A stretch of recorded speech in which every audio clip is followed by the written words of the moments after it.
ঝিনাইদহের অ্যাকশন দিল্লি না ঝিনাইদহ ক্ষমতা না জনতা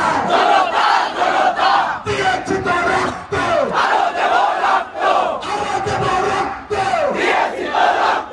রক্তের বন্যায় বেঁচে যাবে অন্যায় আবু সাইদ মুক্ত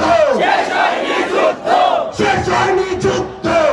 আমরা যখন আমাদের শহীদ পরিবারের সামনে দাঁড়াই, আমরা আবার জুলাইয়ে ফিরে যাই। আমরা যখন আমাদের আহত যোদ্ধাদের সামনে দাঁড়াই, আমরা আবার জুলাইয়ে ফিরে যাই। আজ এই 25 জুলাই এই ঝিনাইদহের উন্মুক্ত মঞ্চে আমরা আবারও স্লোগানে 24 জুলাই ফিরে যেতে চাই। সবাই একসাথে আরেকবার স্লোগানে প্রকম্পিত করতে চাই আমাদের এই ঝিনাইদহকে। আমরা সবাই কি ফ্ল্যাশ লাইট অন করবো?